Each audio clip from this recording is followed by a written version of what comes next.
Hello, everyone. Welcome back to the Ave Maria Press Professional Development Webinar Series.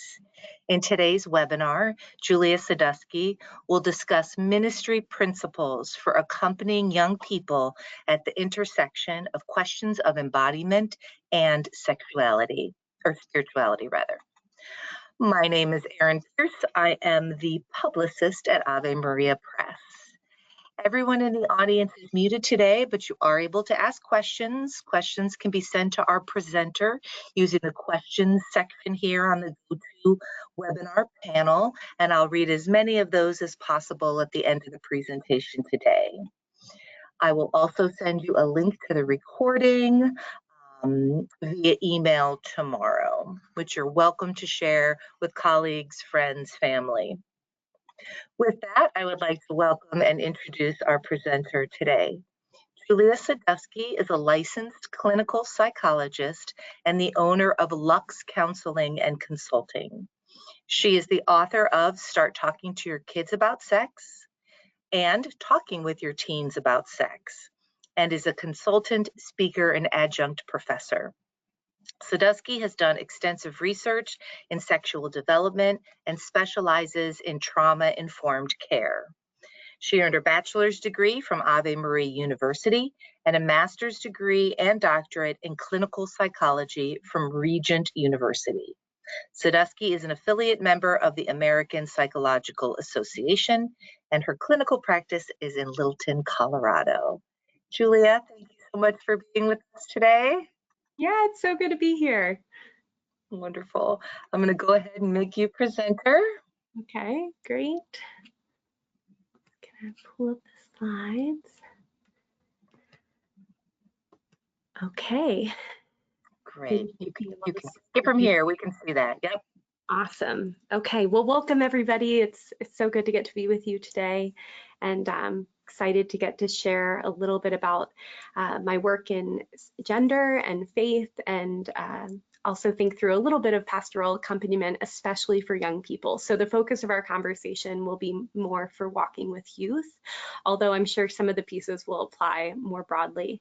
So I want to go ahead and just walk through a few pieces as far as kind of an introduction to this conversation. And I think if you're anything like me, you're probably aware that the gender conversation today starts with language.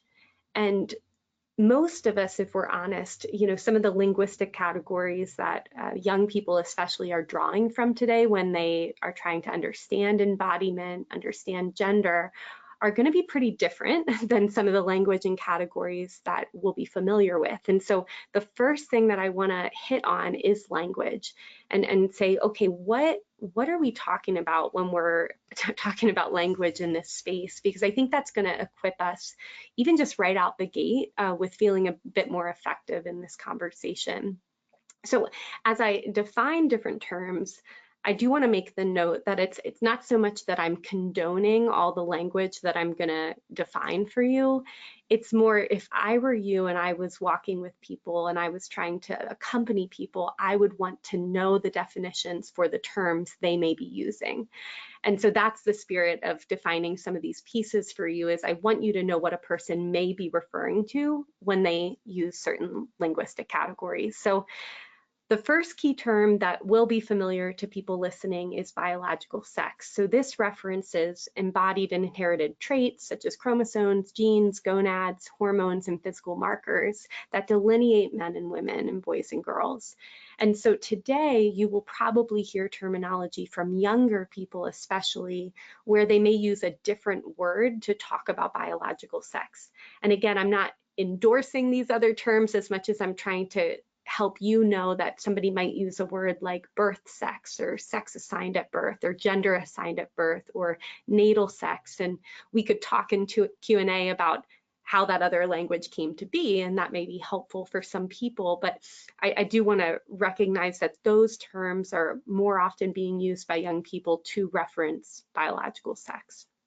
Gender then is referencing the psychological, social, and cultural aspects of being a man or woman in the world. So think more broad psychological, social, and cultural elements that tend to delineate men and women. And then what's gender identity? So gender identity would be a term used to reference how a person experiences themselves, maybe how they think about themselves, but not merely how they think about themselves as male or female, including how masculine or feminine a person may feel. So gender more broad, and gender identity referencing the specific experience of somebody. If they were to say, my gender identity is this, they're talking about their experience of embodiment, their experience of themselves as a sexed being and what that's like for them. Gender role then is the degree to which we adopt a cultural expectation for maleness or femaleness. So there's a lot of gender bending happening now, especially in young people, where they're kind of seeing gender norms and sex norms. So think, kind of traditional stereotypes of dress, presentation, hair length, makeup, nail polish, those things. Young people today are kind of pushing back on some of those norms. And we would call that gender bending, the degree to which they're pushing back on some of those gender roles.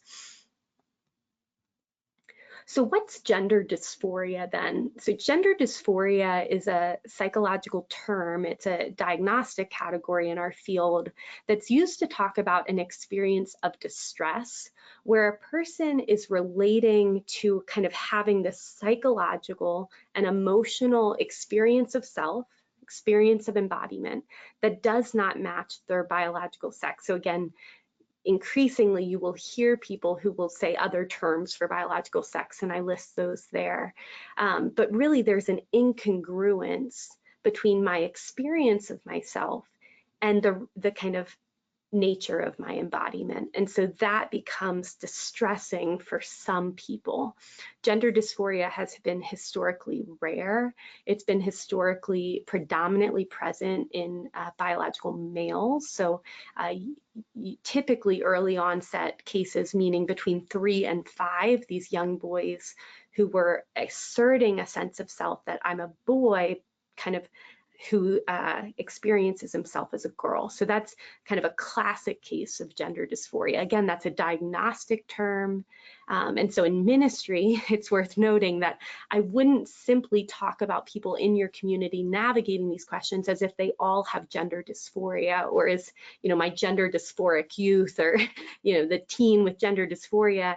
It would be like simply talking about, the teen with depression or PTSD as that's all that they are. And I would encourage you, again, not to just simply talk about these young people in terms of these diagnoses, and also recognize there are certainly people asking questions around gender today who do not have gender dysphoria. And so again, that term I would maybe preserve for times where a person says, I do have gender dysphoria, and you might use that language with that person. But for any mental health concern, I'm sure you can relate to this, that it doesn't feel good if that's the way we're talked about by somebody else. And so that's just a comment on that there. And then what does the term transgender mean? So transgender is an umbrella term for the many ways in which a person might experience, present, express, or live out a gender identity differently from people for whom their embodiment is in alignment with their sense of self. So, just kind of recognizing that term is pretty imprecise. And so when somebody shares with you in ministry, I'm transgender, I identify as transgender, just recognizing you don't know much about how that word is being used by them by virtue of them using it. So in all of these terms, what I would want to recommend in ministry is really for you to ask 2 questions when somebody shares terminology like this. And you'll see on this next slide a few other terms. Gender non-binary might be a term that a teen might share with you. And when somebody does that, I want you to ask the person, how long have you been using that language? That's a really good way of getting at their journey a little bit. Did they just, learn about this terminology a week ago, or have they been, wrestling with this for 6 years? Well, if I were you, I would want to know that. And the way to get at that journey is to ask a little bit more about the language they're using. When did you first learn that term? and what resonated about that word when you learned about it. Where did you learn about it? That gets you a little bit of information about, who's been part of this process for them. Is it, I learned about this through friends online. I learned about it through peers at school, through a teacher, through an older sibling. You're just kind of learning the lay of the land a little bit more. And then you're also going to want to ask them, is there anything about that word that doesn't capture your experience? And this is really key, especially for young people who are differentiating as they kind of explore these questions. We do want to recognize that we want to help Catholic young people relate to language, engage with language, even critically at times, and not simply kind of digest whole language, but helping build out and create space for how are they relating to that? Are there things they like about terminology and labels? Are there things that feel unhelpful about that? And you may be surprised as you talk with youth that there's many differences in how they experience this language. And I just give those questions to you to open that conversation. So as I mentioned, gender non-binary is another term being used today by people who might say that their sense of gender, so their experience of self, is residing between or outside of the binary. And so you've seen a shift, probably I would say in the last decade or so, where there's been this kind of increase in identification with terminology in the realm of non-binary. And that, again, we could have kind of a philosophical, theological kind of engagement with what we as Catholics understand about that, concerns we may have about that. But I just want to, again, help you understand what's happening there as a person saying the male-female binary is something that maybe I don't look to as a resource engaging my sense of self. And so unique challenges and questions come up in that for ministry. And then gender minorities, I'm always trying to think of a term that maybe hasn't been co-opted in a way that prescribes labels or language for somebody, but really accounts for people with this experience in a more descriptive way. And the term that I tend to use is gender minorities. And the reason I like this term is it's another umbrella term. So it kind of captures a lot of different experiences of the group of people who, by virtue of their experience of embodiment, are a numerical minority. So they may or may not identify as transgender, and that's helpful, especially in our context, because some people don't want to use certain labels. Some people will use certain labels in some contexts, and then some people will really wrestle with language and not know, how do I talk about this experience as a Catholic? And so finding terminology that kind of talks about people with this experience in our communities is helpful without kind of prescribing one term or another as the term that you need the person to use when they're talking with you. So gender minorities, I just offer to you as an umbrella term to talk about this group of people navigating this space. And then I list here some of the emerging gender identities. And these are terms that you will hear if you're doing any type of ministry, especially youth ministry today, where again, the landscape of labels has expanded really rapidly in recent years. And again, in Q&A, I'm sure I'll get a question, I hope I do, about kind of how do we make sense of that shift over time, and we can talk about that. I also want to acknowledge that you will hear these terms, and again, you're going to always ask the person, what did they first learn about that term? When did they first learn about that term? And what resonated, what doesn't resonate for them? And then even in some of these emerging gender identities, how would they define that term? So I think sometimes in youth ministry and ministry in general, as parents and accompanying our young people, it can feel like a lot of pressure in a territory of expanding categories to keep up on terminology. And that can be a place of overwhelm, that can be a place of frustration, that can be a place of concern for many people. And so if you're listening to this and you're thinking, well, I have anxiety about this, or I have concern about this, or I feel protective of my young person in this, you're in good company with that. And what I would offer you is you don't have to memorize terminology. You don't actually have to know all the terms, but you do want to be able to ask the person across from you, when you use that word, I'm familiar that there's emerging gender identities, there's expanding labels. And I've maybe heard that term, I've seen it on a slideshow at one point, but can you tell me when you use that term, what do you mean by that? Because I know people can use language differently. And do you see how that just opens up space for a conversation about language, where the team is sitting next to you, or the person that you're accompanying is sitting next to you, and you're looking at the language together. So you're not creating as much of an adversarial relationship around language. You're not in a tug of war around language. You're not merely scoffing at the language, even if you're having concerns about it. You're learning about how a person came to where they are today. And that's a good relational skill. It's just a helpful way to posture ourselves, I think, in pastoral accompaniment. So these are some of the terms that you will just want to know exist and are being used by people to make sense of their experience of embodiment. So the next thing I want to talk about is gender dysphoria and what that's like for people. I think for some people listening, maybe for some people on this webinar, this is your own story, that you have an experience of dysphoria and you're Catholic. And so this is going to sound familiar to you. And then maybe for a majority of people listening, this isn't a part of your experience. This is not something that you've navigated, and maybe it's not something you have talked with anybody who's navigated. And so I like to give some examples of what it can be like for people, because I think an experience that can feel abstract, hard to articulate, it can be a barrier to conversation and ministry. And so helping you understand, what is it like to have gender distress, gender dysphoria? So one person put it this way. They said, on my bad days, it's the feeling I don't belong where I should, or I don't belong in this body. It lingers like an upset stomach. A more recent development is vehemently feeling that I'm sick of feeling this way. I just want to be normal. So maybe you can relate to that. You've had an upset stomach and you've kind of had that experience of like, I don't know where this came from. I don't know how long this is going to last. And it just lingers, and you're sick of that feeling. That can be a way of capturing gender dysphoria.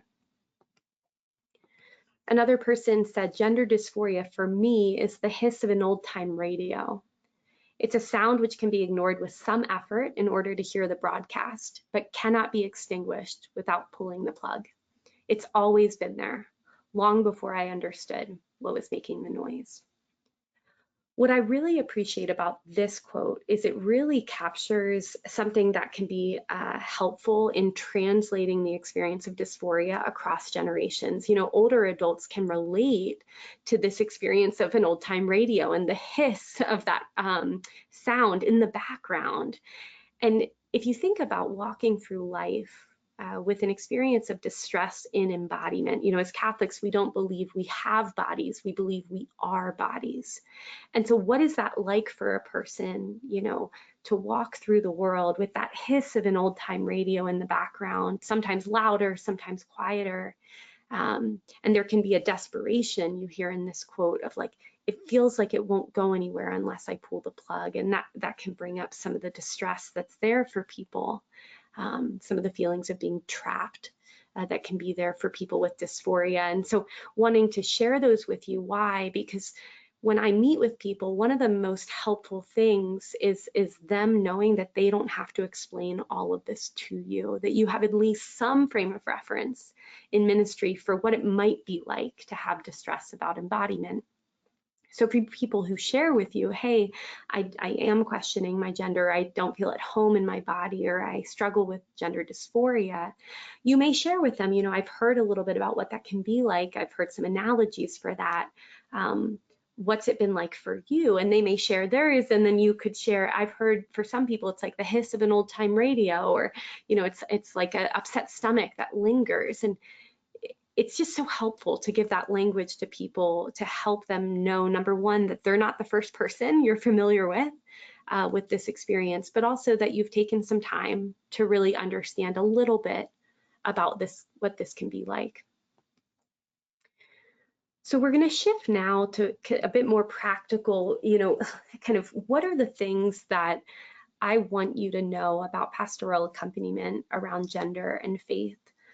And the first principle that I want to offer you is this. And I've written about this in a book, Emerging Gender Identities, that I wrote with Mark Yarhouse. And what we talk about in that book is we were starting to recognize that in youth ministry, in conversations between parents and children and grandparents and children, we were seeing a lot of adults relate to people asking questions around gender as if they were in the political identity category. So let me walk through what I mean by that.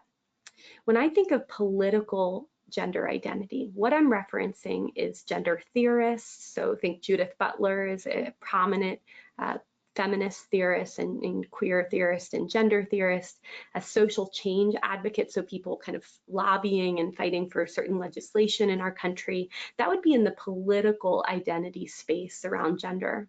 And then you have public identity, and that's really neighbors, maybe a student who comes to visit your youth group with a friend of theirs who's a regular attendee, maybe a person coming to a baptism at the church, and they just happen to be in the pew that Sunday. Maybe it's the person at the grocery store who you're kind of walking through the checkout line and they have they, them pronouns listed on their name tag. And so they're in the public identity realm, right? They're people that you're kind of passing through life with, and you have a few moments with them and you kind of keep going. And then there's the private identity category, and this is where we live most often in accompaniment in ministry. This is the people in your care, whether it's your child, whether it's your grandchild, whether it's a student in your youth group, a student in your school, who's navigating questions around sexuality and or gender. And they're bringing you into that to some extent. And you have a differential, I think, responsibility in that role. And it's going to demand a bit of a different engagement from you and a different strategy, I think, in some ways, as you accompany. So God may be asking something differently of me when I'm sitting across from a social change advocate or a queer theorist. I may engage with them in a much more cognitive, kind of philosophical way as we dialogue about gender. And even as we disagree, perhaps in some ways around gender. Public identity is different, right? Where I'm passing through somebody in the grocery store, maybe they see that I have a religious medal on my neck, and when I look them in the eye and I greet them and I'm warm and I'm respectful and I'm kind, that may leave an impact that a Christian was relating to them in a respectable way. And so that's public identity. And then what is God asking of me when I'm sitting across from a person with this experience who's bringing me into it? And what I was seeing in my work a lot of the time was parents, again, in youth ministries, were relating to people in that private and public identity categories as if they were political activists. And to be honest with you, young people today can sometimes put off this kind of this kind of image of being a political activist in their own way. And I want us to interpret that not so much as something to bump up against as a threat that we need to kind of control and kind of tweak immediately and snuff out, but recognizing that young people are on a developmental process where they're differentiating, where they're asking hard questions, where they're seeing lines and they're bumping up against them, and sometimes they're testing us to see what we can kind of handle as far as how far they might go in their questioning and their beliefs, and they're pushing back on the faith they were raised in. And so I want you as the adult walking with somebody to see through that, to see beneath that, seeing that as kind of the tip of the iceberg, and knowing there's a whole iceberg beneath of questions, spiritual questions, that any teen would have, that you're called to enter into. And I want to share that a little bit more with you now. So there are some pastoral considerations that come up when we're accompanying people around gender. I think another one being the timing of our engagement with somebody. Like, when did I meet them? Did I meet them and they're 13 and yesterday for the first time they started thinking about gender? Am I meeting somebody who's an older teenager, so think 17, and maybe they're kind of in youth group, but they haven't really been involved in their church, and they've maybe been identifying as, let's say, transgender for maybe the last 4 years, and you're kind of entering and interfacing them in this very specific time point, or maybe you're meeting with somebody, again, you're a lector at church, and there's somebody coming into the church who's back in church for the first time in 20 years, and they transitioned medically, let's say 15 years ago, and they've kind of found their way back to the Catholic Church. Well, your posture and your kind of role in their life is probably going to be a bit distinct, and the discernment and the things that you're going to wrestle with as you accompany are going to be different based on that timing of engagement and where they're at in this process. It's also going to be different based on your role in that person's life, and so I just want to acknowledge that here. I think especially with young people, we have a pretty high value in our communities of parental involvement in the process and of accompaniment. So with minors, we're not seeing ourselves in youth ministry, or even my role as a clinician, as kind of, I'm the one the teen needs to trust, and it's okay if they don't have a solid relationship with their parents. No, actually what we find from the research looking at the health and wellness of people who are navigating questions around gender and sexual orientation is this, that the best predictor of a teen's well-being over time is the quality of their relationship with their parents.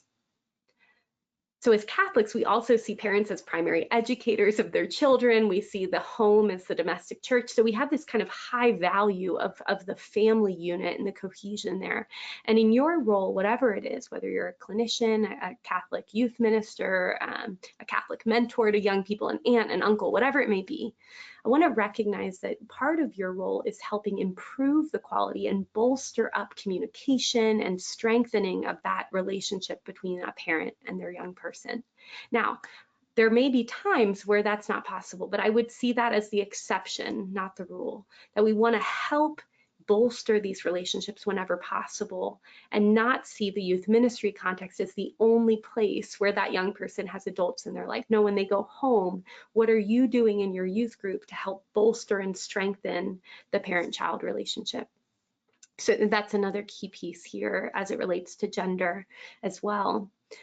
I want to recognize that many Catholics are wrestling right now with discernment around name and pronouns. I talk with Catholics, all over, who are, let's say, a grandparent who has a young person who maybe is using a different name and pronouns, and you're going to a kind of Thanksgiving at somebody's house and trying to navigate your beliefs and values, and what do I do with this? And youth ministers, when a young person comes to you and maybe their parents don't know that they're navigating these questions, but they're asking for something in a youth context where you have a ton to wrestle with as far as how do we do this when we have a whole group of people that we're walking with, and also when we want to kind of honor the parents' place in these conversations.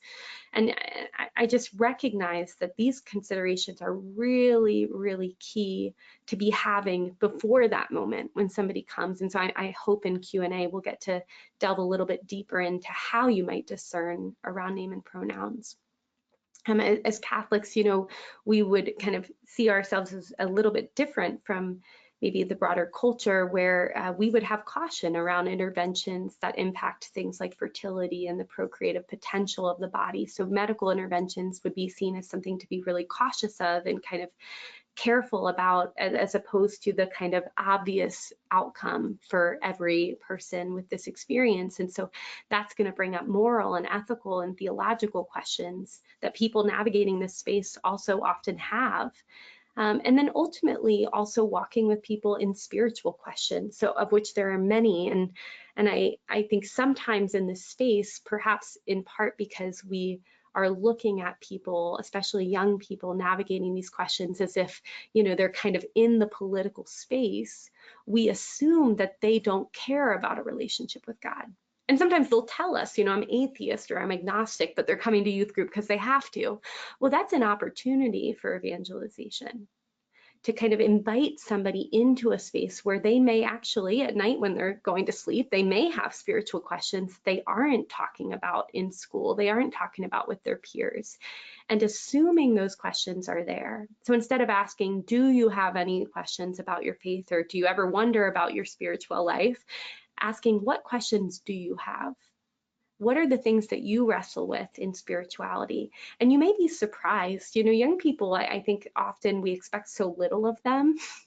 I actually just had a priest friend this week who was giving a talk to a bunch of youth at the school that he's a chaplain at, and he was so impressed by the thoughtfulness of these students around sexuality and gender. He didn't realize how many spiritual questions they had around these different experiences, and he walked away from that thinking, wow, we just sell ourselves short when we assume that young people don't have deep, thoughtful spiritual questions, even ones that they might be hesitant to bring to us and share. So recognizing there are many spiritual questions, and let's talk now a little bit about what those can be. So when you're walking with somebody in this space, and you know, there's many different ways this can show up, these are some of the spiritual questions people may have for you. They may wonder, did God make me this way? Meaning, did God make me with an experience of distress? Did God, you know, cause this in some way? Was I born this way, or was this something that happened over the course of my development? Why do I have this experience? I've met with Catholic people with distress about embodiment who wonder this very thing. Why is it that I experience what I experience right now? And I want to recognize that actually what people need in those moments more than anything is somebody to sit with them in those unanswered questions. It can be so easy for us in ministry to feel like, oh, I need to tell you the answer to that question. Well, here's what I've read about how this happened for you.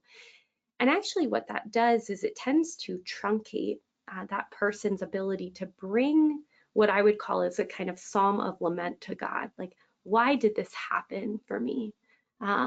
Offering opportunities for a person to bring those into prayer, into relationship with Christ, certainly into relationship with you, where they can air out those spiritual questions, where you can ask them, how do you answer that? What have you heard about how to make sense of how this came to be for you?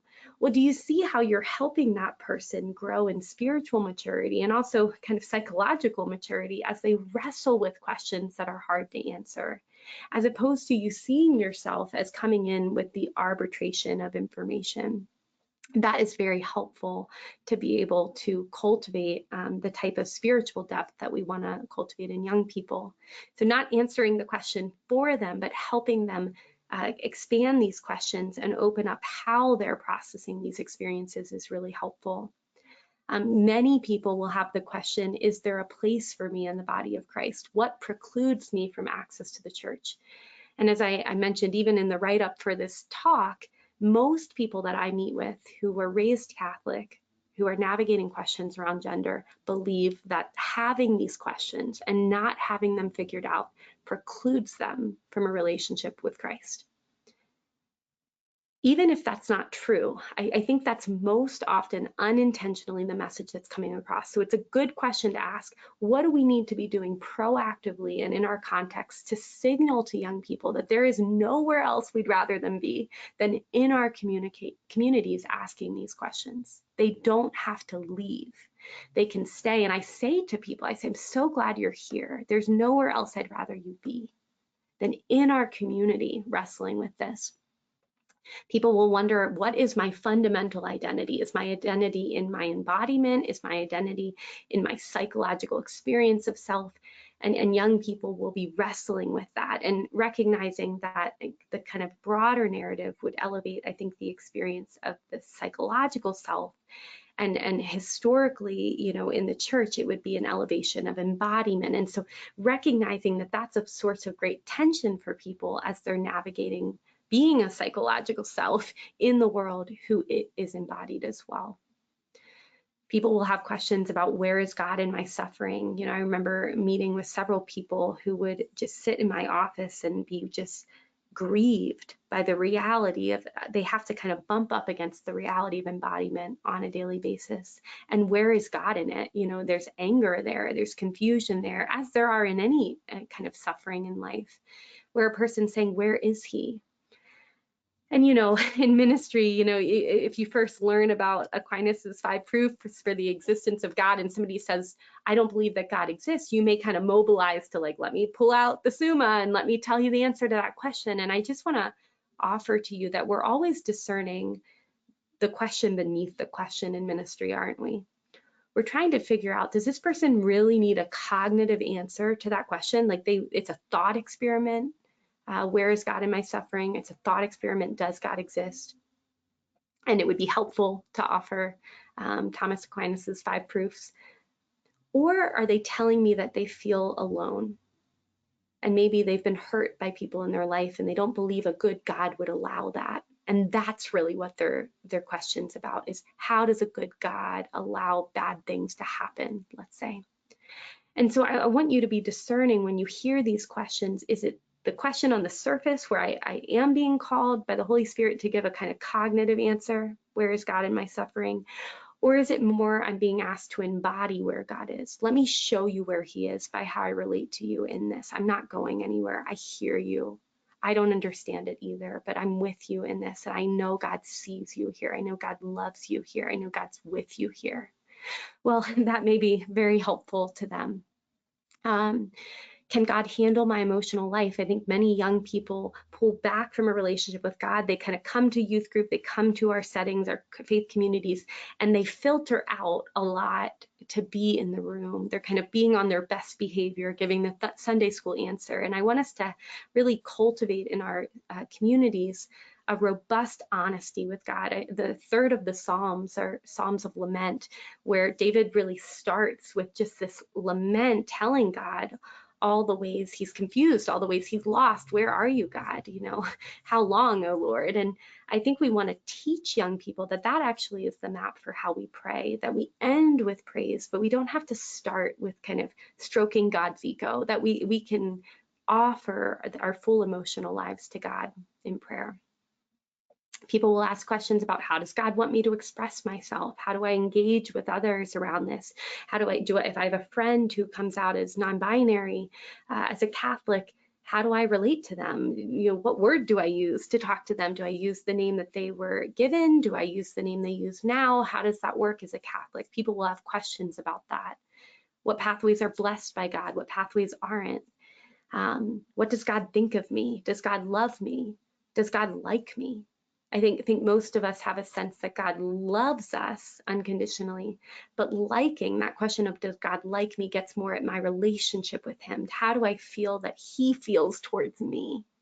And I think many young people, if they're honest, they feel that God doesn't like them, that maybe God holds them at arm's length. And so we want to speak into those questions they have and show by our own affinity and affection for them that yes, God doesn't just love you, he also likes you. And he likes you in the spaces that you don't like yourself. He appreciates you, he delights in you, he wants to know more about how you think and how you feel, and bringing people into that relationship with him. And then again, questions of how do we honor God in relationships with loved ones in this space?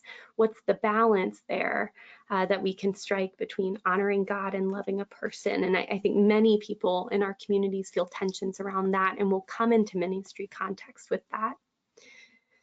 So we're going to model what I call is cultural ambassadorship, right? We're going to find points of agreement with cultural narratives. And what do I mean by that? I mean that in this community of people navigating questions around gender, there is a high suicide rate. There's also a high homelessness rate. The question becomes, how do we as Catholics honor that it's a good thing to fight homelessness in this group of people? It's a good thing to reduce the suicide rate, to help with the mental health of young people navigating these questions. And we can agree with the broader culture in that, and we can even work and find creative ways as Catholics to help buffer the mental health of this community. We can also model critical thinking about points of disagreement. So if a young person says, you know, well, I've heard that there's endless possibilities for genders and there really aren't any real differences between men and women. You know, what you might say is, you know, what I appreciate about that thought is that I do think stereotypes are rooted in kind of cultural narratives about masculinity and femininity that aren't themselves the fullness of who a person is, that how masculine or feminine we feel in any different culture is not actually what's going to prescribe identity. And so the pushback against some of those rigid stereotypes is helpful in some of the shifts that we've seen in gender recently. Now, I wouldn't go as far as to say all sex distinctions are merely arbitrary and that there aren't real differences between maleness and femaleness.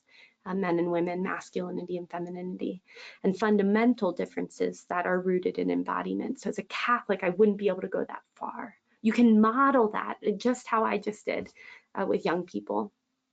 What are the superordinate goals that we can identify to work towards with the mainstream culture and find distinctively Christian ways to do so? Maybe there's a local LGBT center that at Thanksgiving does a food drive, and maybe young people in Catholic communities want to bring together canned goods for people who are going to that LGBT center. And what is that? Well, that's a corporal work of mercy that signals that we care about people being fed who are hungry.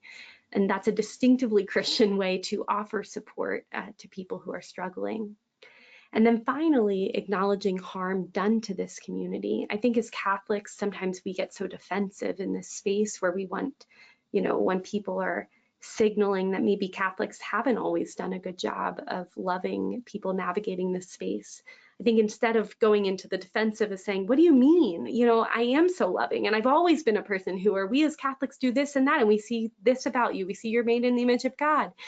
Instead of going that defensive route, what if we said, gosh, it sounds like you've been really hurt by people like me.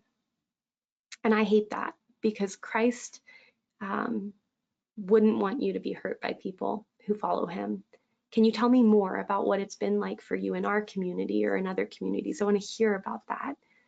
And then apologizing on behalf of Catholics. I'm sorry for the ways Catholics have hurt you and mistreated you, because that does happen, certainly. We are as wounded as the rest of the world. We're as in need of Christ as the rest of the world. And I think acknowledging the harm that we can do as broken, sinful humans can go way further than telling people of our love. I think we show it by an authentic spirit of vulnerability, of repentance, and honoring the pain that has happened in our circles and outside of them. So we're going to stop there, and I want to open up a time for Q&A. So let me just open that up, and I know people are going to start putting those into the chat. As you do that, I do want you to know that you can email to get these slides. So this slide shows you the contact information for me and some of the resources here. This shows you the website for my Patreon, where I'm putting out additional content in this area. So if that's of interest to you, that's available. And then let's go ahead and I'll pass it back, and we'll open up this time of Q&A. Julia, before you close out, do you want to go back to that that slide right there, maybe? And an easy way for all of you on is to take a quick picture of this. You got everything here, all the different books, resources, websites. So we'll let you kind of do that as I invite those of you on with us to submit questions to Julia at this point. You have such a wealth of experience and knowledge in this area. We're so grateful for the time that you share this with us and spend with us. And so this is a great opportunity to ask those burning questions as they are coming in here. When you started to talk about the spiritual questions that some young people might have, I got a question. Can you give some example wording for your initial response to a young person asking one of these questions? I think that's probably where the struggle is. Like, okay, how do I reply to this to open up the conversation instead of closing it? That's right. So let's take the question of, like, did God make me this way? So again, you could answer that question in the best way you know how, but then that young person is alone in them not knowing the answer to that question. And so what I would offer is the best of psychology is we don't know what causes a person to experience gender dysphoria. There's a lot of differences in that. So you could say that to somebody, you know what, that's such a good question. I also don't fully know what causes this experience in any given person. And I certainly, I could tell you my theories on that for you, but I don't know that for you as well. What is that like to hear me say? And the young person might say, well, it's hard in some ways because I was hoping you'd give me an answer. But they also might say, but it's helpful because I also don't know. And then once you've kind of leveled the playing field and say, yeah, we don't know, but what have you heard about that? And they've probably heard theories. They've probably heard it's peer influence. They've probably heard God made me this way. And then I would ask them this question once they share what they've heard. What would it mean to know the answer to that? Because usually what the young person is getting at is a wish for this maybe to be different. Like if I knew, it would either tell me how I proceed, or it would tell me whether I could change this experience for myself or not. And so you want to know, what is a person hoping for, and having the answer to that question. And then instead of just answering it for them, it's, have you ever brought that to God in prayer? Because part of our relationship with God is He actually cares about the things that we're wrestling with. And what I can tell you is this, and this last thing I would say that I would always offer when that question comes up is, what I can tell you, even though I don't know the answer to your question, God's not surprised by where you are. God's not scandalized. He's not scrambling for a plan B for your life. He is with you. We believe in an incarnational God, and He is with you where you are. And He wants to walk with you through this, even though you don't have all the answers to that question. Thank you. That's very helpful and a good guide for sure. Another question here. Do you have some practicals in encouraging youth to confide in their parents, have the right language to do so, if they have strained relationships at home? How to navigate if you're the only, so if you're the parish leader and the only one that the child can confide in, how can you encourage them to confide or reach out to their parents? Yeah, so anytime a teen shares anything with you, right, you're always going to want to ask, who else knows? So it's not a reactive, I'm fragile and I'm panicked and who else knows, but it's like, hey, who else have you trusted with this? I feel so honored that you've shared this with me. Who else knows about this for you? And they may say, well, I could never tell my parents because I can't talk to them about anything, right? So that would be a very common response from a teen. And so you're not going to come in and say, well, I need you to tell your parents tomorrow, right? I mean, this is not a safety issue. This is something they're wrestling with. But what I would say to them is what I said to you, which is I care about you, and I care about you having people who you can talk to about what's going on for you. And I'm aware that if you're navigating these questions, the number one predictor of your health and well-being is actually the quality of your relationship with mom and dad. Did you know that? And they're going to say no. And you want the teen to know that actually building communication there is key. Now, for some people listening, you may say, well, how do I know the parents can handle that? Well, the truth of the matter is you don't know that yet. So you're not going to just say, well, go home today and good luck, go tell mom and dad. You may want to, in your church, have available resources for parents on the bookshelf, clearly imagery of books related to sexuality and gender that they could see and grab, so that they see you as a resource and giving them effective language for these conversations. You're also going to help the young person know that using descriptive terminology with parents goes better, that coming in and kind of staking their flag of like, I'm this, can create a bit of an adversarial connection, and they don't always see that through. So, could you share with mom and dad that you're asking questions about this, that you've been wrestling with this, that you've brought it into youth group, and that you really want to trust them with this? So you're kind of scripting that. And then if they haven't told mom and dad, I would ask them why. What are you afraid of? And if it's the kind of thing they can plan for, right, then we help them plan for that. Well, what if you kind of have a community of the adults, we're praying for you as you step into that, and you can check in with who can you call after? Do you have a therapist? Do you have friends that you can connect with after if the conversation is hard? Do you want that to be a conversation that you have with your therapist and your parents? Do we have local referrals for you for that? So the youth minister is not the one being the mediator, but you're pointing to those resources. And then again, if there really is a reason that the parents can't, like let's say the parent has said, I will kick you out of your house if you share this. Well, okay, then you're going to try to help improve the quality of that relationship in other ways, like who's the family therapist you can refer that family to? What are the other resources that bridge the gap, even if you don't get to see that all the way through? Okay, thank you. Speaking of parents, how would you help or encourage parents that you may be working with whose child or teen is experiencing these sorts of questions? Or It's really challenging terrain for parents. I think in the secular world, these parents in Catholic communities are painted as kind of the villain in the story in a way where they are kind of inherently going to be rejecting and we need to keep the parents out of it. And then in the Christian communities, sometimes we can blame the parents unintentionally, where we see the parent-child relationship as the cause of this. And so we alienate parents in that. They're already blaming themselves. Parents in this are already feeling enormous responsibility because they love their kids. And what do you do if you love your kids? You blame yourself for things sometimes that aren't totally, something that you caused or you did. And so knowing that parents are going to be already struggling with self-blame, they're going to probably already be feeling shame and humiliation, like something's wrong with us to be navigating this space.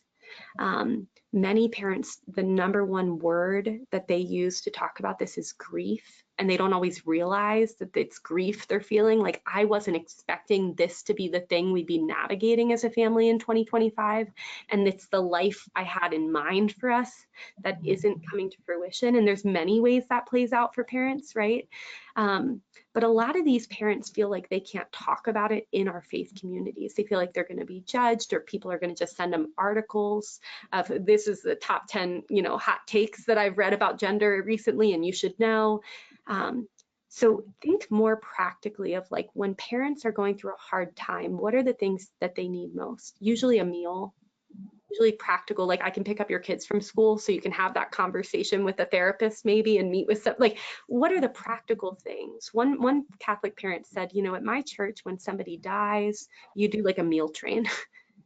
But when a kid comes out, you just don't talk about it. And if you do, people are like distancing, like, I'll pray for you, but I'm not going to recognize that this is a stressor on your family and offer practical, tangible support and a listening ear. Again, most people don't need 6 answers to their questions.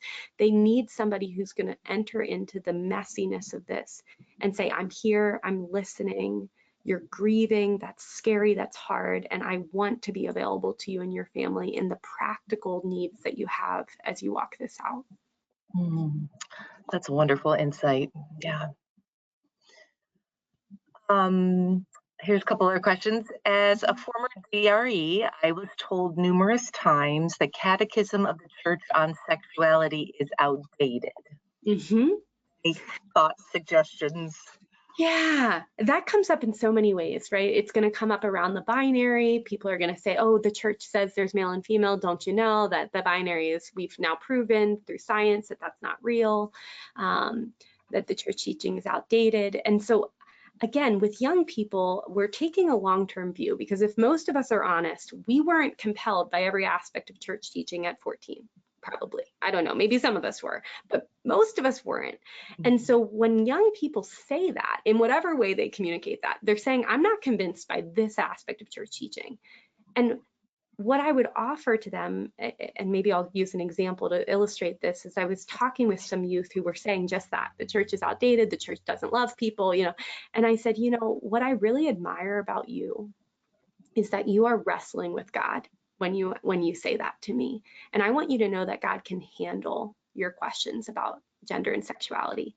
And then I might ask them, what have you read of what the church teaches? Because most people haven't read much of what the church teaches. Now they may, and then it's a better conversation, frankly, but like, can you point them in the direction of some of the language, some of the teaching of the church that they actually have to wrestle with, as opposed to on principle just believing because it's not what I hear at school, it's outdated. So are they interested in that? And they may not be. They may just say, no, I know it's outdated. Okay, well, how often do you talk to God about that? Do you see what I'm doing? I'm pointing them in the direction of a relationship with Jesus, and I'm saying he cares about the things you doubt. He wants to know the inside of your mind and how you wrestle with this. And wouldn't you know that most of us, when we're teenagers, we have questions, and that's normal. And wouldn't you know that when you're an adult, I hope you will still have questions. And part of our youth group is you knowing who to bring those questions to. You can bring them here. You can bring them to God in prayer. And there's nowhere else I'd rather you be than right in our community, being honest about what you wrestle with. So that's the entry point. And then you may say to them, would you like to know more about that teaching that you've I know you've deemed it outdated. I've known you said, and so you may say, no, I don't want any part of it, but like, you're here. And if you wanted, we could read some things and we could dialogue about them. So you're inviting that from the young people. Great. Somebody noticed your Guiding Families here resource on the slide. Can you tell us more about that? Yeah, so Guiding Families is a resource that comes out of a Protestant organization called Pastoral. So their idea is they're trying to help resource parents, Christian parents and families, navigating accompanying a loved one with an LGBT experience or some sexuality and gender questioning. So that resource, is written mostly for Protestant families. So there may be some areas of difference for people as you read it from a Catholic perspective, but it's one of the very few resources out there right now on accompaniment, and it talks through, like, if you have a loved one who you're estranged from and you're not talking, how do you repair if there's been hurt there? How do you send like a letter of kind of a bid for connection? It has just narratives of parents in these spaces, and so if you're a parent in this space and you want to hear what's it like for other parents, how are they navigating this, I've endorsed that resource for that reason. I think it's a good opportunity. I don't, again, condone everything that's written in every paragraph of that resource, but I trust you as Catholic parents to engage with that and get what you can. And then another resource for parents, Christian parents, is the Center for Faith, Sexuality, and Gender, another Protestant organization. And they have parent support groups for parents in this space. So the really good online access and theologically rooted spaces for people to go. Great. And are there any other books or resources that you would recommend? Yeah, so people can always go to my website. I have a ton of resources on there that I list as kind of what I would offer to people. Abigail Favali's book, The Genesis of Gender, is a really helpful theological take on kind of how we comprehend where we are and the shifts in gender over time. And then, I think we're always looking to put out new content. I mentioned the Patreon as another way where I'm trying to put out video content specifically for parents who can really get access to information that you can use with young people around navigating this space. Great. Somebody said, I have Genesis of Gender. Wonderful. Is it helpful to highlight the uniqueness of masculinity and femininity when youth show aversion to traditional genders? What would you offer? The angle of entry for me with that is we certainly can hold that there are unique distinctions around maleness and femaleness, specifically rooted in embodiment, right? Once we start to go towards masculinity and femininity, almost as an extension of that, and we can very quickly find ourselves in kind of rigid stereotyping that actually doesn't have to do with our maleness and femaleness. Abigail Favali actually gave me this line that, everything I do as a woman is feminine by virtue of a woman doing it. Everything a man does is masculine by virtue of a man doing it. And so once we move into masculinity and femininity as expressed by interests and preferences, we're actually contributing to some of the sociocultural, I think, chaos that exists around how we locate embodiment and what it means to be embodied and how our behavior expresses that.